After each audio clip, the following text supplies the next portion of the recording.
एक बात कहूं, एक बूढ़ी मैया थी और बूढ़ी मैया जो थी अगर वो कोई उनके सामने राम नाम ले तो मैया को गुस्सा आता था, कोई संत आ जाए तो मैया को गुस्सा आता था। श्री जगन्नाथपुरी में एक संत जी रहते थे और उनका नाम था माधवदास प्रभु, माधवदास जी।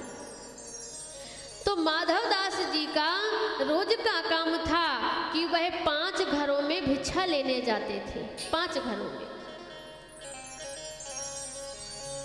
अब उन 5 घरों में वो बूढ़ी मैया का घर भी आता था।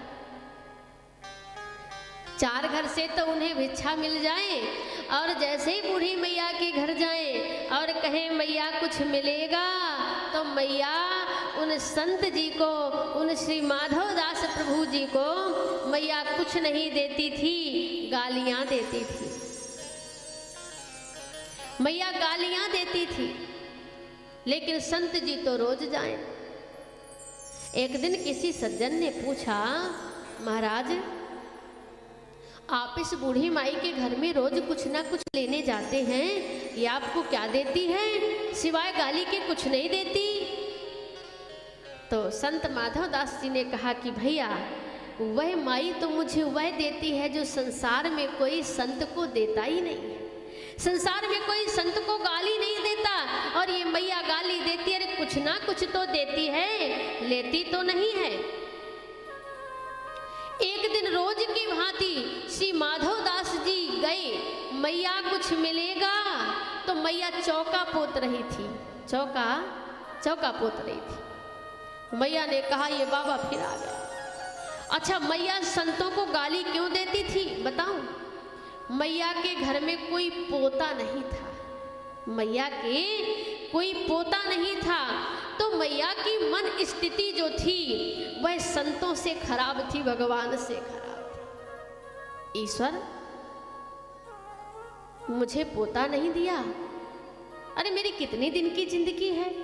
इसलिए मैया एक दिन चौका पोत रही, माधवदास जी कहने लगे मैया कुछ मिलेगा, तो मैया ने गुस्से से वह पोता फेंक कर मारा, तो संत महाराज के, महात्मा जी के छाती में आकर के लगा।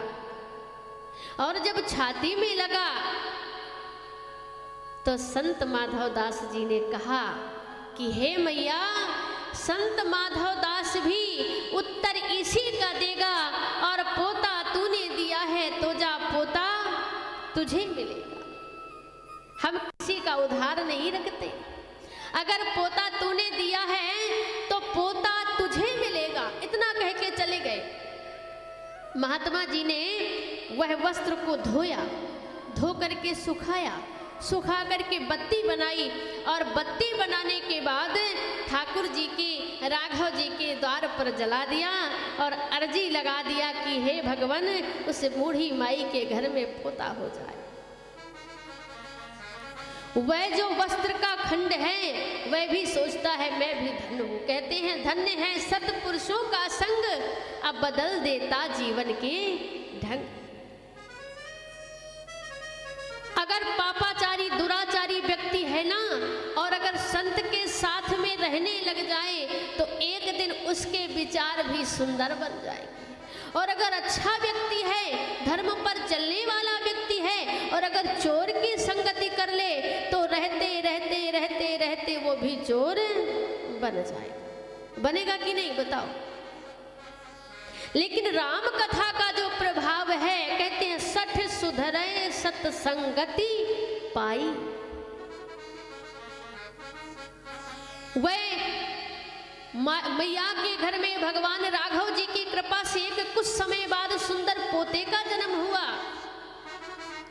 और जब पोते का जन्म हुआ, सब माताएं गीत गा रही हैं, सुंदर मंगल गीत गा रही हैं, लेकिन वह बूढ़ी मैया एकाग्र में बैठकर रो रही है।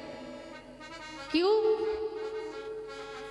माताओं ने पूछा मैया आज तो तेरे घर में पोता हुआ है, आज तो तुझे हंसना चाहिए, आज तो तुझे नाचना चाहिए, तू आज रो रही है। मैया ने कहा यही तो बात है। मैया ने कहा पोता दियो न प्रेम सो रिस बस दीनो मार। एक संत आए थे मेरे घर में, पोता दियो न प्रेम सो रिस बस दीनो मार। ओ ऐसे पुण्य न सो सकी मेरे पोता खेलत द्वार। रो इसलिए रही हूँ कि जो मैं से संत को देती प्रेम प्रसाद, तो घर सुत उपजते ध्रुव प्रहलाद समान। पोता दियो ना प्रेम सो रिस बस दीन हो मार। ऐसे पुण्य ना सो सखी मेरे पोता खेलत द्वार। जो मैं ऐसे संत को देती प्रेम प्रसाद, तो घर सुत उपजते ध्रुव प्रहलाद समान। मैं इसलिए रो रही हूँ। तो सत्संग का प्रभाव इतना होता है।